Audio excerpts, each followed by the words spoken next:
लाडकी बहीण ही योजना तुम्ही जाहीर करतात. तुम्ही आता आधी 1500 रुपये देतात. राज्याचा दादा फायनान्शियल आउटले तुम्ही अनेक वर्ष अर्थमंत्र्याची तुम्ही जबाबदारी सांभाळली आहे. फार अशी चांगली परिस्थिती मधल्या काळामध्ये नव्हती असाही आरोप केला जातो विरोधकांकडनं.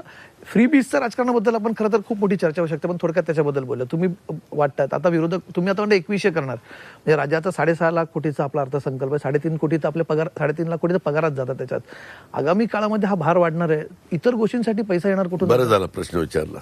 मी हे सगळं करत असताना 1.5 लाख कोटीमध्ये ह्या सगळ्या योजना बसवलेल्या होत्या. लाडकी बहीण, 3 गॅस सिलेंडर, दुधाला अनुदान, त्याच्यानंतर 50% राहिलेले शिक्षणाच्या करता सवलत होती ती 100% करणं.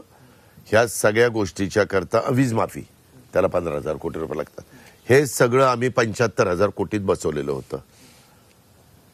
त्यावेळेस माझ्यावर आरोप केले, ह्यांनी दिवाळखोरी काढली, ह्यांनी पगार आता देणार नाहीत, हे पैसेच देणार नाहीत, हे देऊच शकत नाहीत, तिजोरीचा खडखडाट केला, राज्य प्रचंड कर्जाचा डोंगर केला. असा तुम्ही प्रचंड डोंगर करू शकत नाही. तुम्ही तुमच्या स्थूल उत्पन्नाच्या किती टक्के तुम्ही लोन घेऊ शकता, इतक्या बाहेर जाता येत नाही, वगैरे वगैरे सगळं नियम आहे. त्या नियमाच्या बाहेर जाता येत नाही कुणी असलं तरी. आता तुम्ही पंचसूत्री कार्यक्रम ऐकला विरोधकांचा, तुम्हाला माहिती आहे त्या सगळ्या कार्यक्रमाची मी बारकाईनं माहिती घेतली. माझ्या रिटायर झालेल्या IAS ऑफिसरांच्या बरोबर फायनान्स मधल्यांची चर्चा केली. ह्या सगळ्याला लागतायत 3 लाख कोटी. किती? 3 लाख कोटी. मला लागतायत 75,000 कोटी. मला म्हणजे महायुतीला. त्यांना लागतायत 3 लाख कोटी. आणि तुम्ही सांगितलं मगाशी 3.5 लाख कोटी पगार, पेन्शन आणि घेतलेल्या कर्जाचं व्याज हे तर द्यावंच लागतं. ते थांबून चालतच नाही. म्हणजे 6.5 लाख कोटी गेले. मग काय झाडलोट करायची? काय विकास कशाने करायचा? बरं केंद्रात त्यांचं सरकार नाही, त्याच्यावर केंद्रातनं आम्ही काहीतरी आणू म्हणायचं पण त्यांना राईट नाही. आउट ऑफ हे जाऊन काय आणायचं म्हणलं तर ते आम्ही आणू शकतो.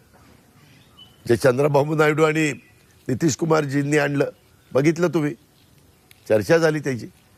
त्या प्रकारे यांनी अक्षरशः लोकांना फसवलेलं आहे. फसवी घोषणा आहे.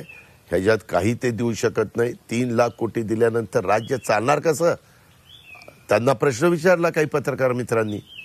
ते म्हणले ते आम्ही नाही, आमचं गुपित आहे, आम्ही उघड नाही करणार. अरे उघड नाही करणार म्हणजे त्याच्यात काही नाहीच आहे, कशाचं उघड नाही करणार? हे फसवताय तुम्ही लोकांना. पण 1500 चे 21,000 किती ताण पडेल ऍडिशनल? एक मिनिट, त्याच्या संदर्भामध्ये आम्ही जाहीरनाम्यामध्ये दिलेलं आहे. उद्याच्याला आम्ही त्या ठिकाणी एकत्र बसू. आमचं सरकार आल्यानंतर आत्ता तर आम्ही सांगितले तेवढे पैसे देत आलेलो आहे. लोकांचा विश्वास बसलेला आहे, महिलांचा विश्वास बसलेला आहे. बिल 00चं दिलेलं आहे. गॅस सिलेंडरच्या एका सिलेंडरचे पैसे पाठवलेले आहेत, दुसऱ्याचे आता पाठवायचे आहेत किंवा तेही गेले असतील, कारण मी आता ह्या गडबडीत आहे. ह्या सगळ्या गोष्टी आहेत ना. दुधाचे पैसे जात आहेत, अकाउंटला जात आहेत, कुठं मध्ये लिकेजेस नाहीये. त्याच्यामुळं यांचे हे फार फसवी घोषणा आहे, दिशाभूल करणारी घोषणा आहे. ह्यांना जायचं होतं तर ह्यांचे इतके वर्ष सरकार होते, का नाही दिलं? हा ते अजून एक राहिलं, सगळ्यांना मोफत ST आणि 25 लाख रुपये विम्याचं संरक्षण. म्हणजे विम्याचा हप्ता कुठल्या कुठे जाईल? 5 लाखाचं विम्याचं संरक्षण दिलंय, तोच हप्ता आमचा मोठ्या प्रमाणावर जातोय. हे सगळं तुम्ही हिशोब करा. ते आजही म्हणतात आम्ही नंतर सांगू. अरे नंतर काय सांगू? आणि ते खटखट खटखट खटखट कसलं खटखट खटखट खट. ते म्हणतात ते तिकडे तुम्ही 2,000 1,500 त्यात 3,000 देणार म्हणतात ते महालक्ष्मी. तेच सांगतोय ना, 3,000 द्यायला 1 लाख कोटी रुपये लागतील. हे बाकीचं कर्जमाफी वगैरे हे सगळ्या गोष्टी करण्याच्या करता त्याच्यात 50,000 कोटी रुपये लागतील. 4,000 रुपये द्यायचे सुशिक्षित बेरोजगारांना, त्यांना 4,000च म्हणले ना, 1 कोटी तरी निघतील. 1 कोटी निघाल्यानंतर आता जे सुशिक्षित पण ते म्हणतील आम्ही बेरोजगार आहे, त्यांना द्यावे लागेल. 40,000 कोटी त्याला गेले. 50,000 कोटी रुपये 3 लाखापर्यंत कर्जमाफीला गेले. 50,000 रुपये त्याला गेले. वेळेत परतफेड करणारा 50,000 म्हणतात. हे सगळं द्यायला जवळपास 1 लाख कोटी, इकडे 1 लाख कोटी आणि बाकीचं मग मुलांचं शिक्षण फ्री करून टाकलंय. तुम्ही विचार करा, मुलांचं सगळ्यांचं शिक्षण फ्री. नाही मुलींचं हा मुलांचं कुठं जाईल, ह्या सगळा आकडा काढला ना, ते 25 लाख वगैरे ते इन्शुरन्स वगैरे 3 कोटीला जाते. पण मग आता ओव्हरऑलच बघायला गेलं तर तुम्ही असा 3 लाख कोटी. तुम्ही असा विरोधक असा कोणी असा किंवा राज्यातलं इतर कुठल्याही राज्यातल्या राजकीय पक्ष असो, ही जी नवीन एक होड आपल्याला बघायला मिळते ना, की तुम्ही अमुक द्याल तर आम्ही तमुक देऊ, आम्ही हे देऊ, याचा कुठेतरी एक ताण हा कुठल्याही राज्याच्या कुठल्याही देशाच्या आर्थिक तिजोरीवरती पडतोय. कुठेतरी आपण 100% लोकांच्या वेलनेसवरती काम करावं आणि या सगळ्या योजनांची गरजच पडू नये असा एक हॉलिस्टिक विचार आपण कधी करणार आहोत की नाही, आपण तेवढे मॅच्युअर होणार आहोत की नाही. तुम्हाला पटतं हे असं देणं म्हणजे तसं जे करतील ते निवडूनच येणार नाहीत. ते निवडूनच येणार नाही. ही गरज आहे तुम्हाला वाटतं अशा अशा घोषणा करणे, राजकीय गरज आहे? उद्याच्याला ह्या गोष्टी ह्याच्यामध्ये सर्व राजकीय पक्षांनी एकत्र बसून त्याच्याबद्दलचा निर्णय घेतला गेला पाहिजे, किंवा न्यायव्यवस्थेने काही त्याच्याबद्दल निर्णय दिला तर सांगता येत नाही. दादा तुम्ही गेल्या निवडणुकांमध्ये एक गोष्ट बोलला होतात की बाबा बारामतीची निवडणूक भावनिक करण्याचा प्रयत्न आहे, पण आम्ही तुम्हालाच भावनिक होताना बघितलं या निवडणूक. कधी हो? तुम्ही डोळ्याला तुम्ही रुमाल लावला. कधी रुमाल लावला? काढा रे, कधी लावला? तुम्हाला डोळ्याला रुमाल अजित पवारनी कधी लावला? डोळे मला पुसले आता तुम्ही, चला. इथंच हा सूर्य हा जयंत्र. नाही, पण तुमची नक्कलही केली स्वतः पवार साहेबांनी की काल आम्ही बारामतीत बघितलं की कसं डोळ्याला रुमाल लावला. ते राष्ट्रीय नेते, आमचं दैवत आहे, त्यांच्याबद्दल मला काही बोलायचं नाही. पण तुम्ही भावनिक झाला नाही तेव्हा, तुम्हाला भावनिक मी डोळ्याला रुमाल लावलेला बरं, डोळे टिपले जे काय तुम्ही केलं असेल. डोळे टिपलेले नाहीत, बरं, डोळे पुसलेले पण भावनिक नाही. पण झाला नाही तुम्ही? एक मिनिट, तुम्हाला मन आहे ना, त्यात हळवेपणा आहे ना.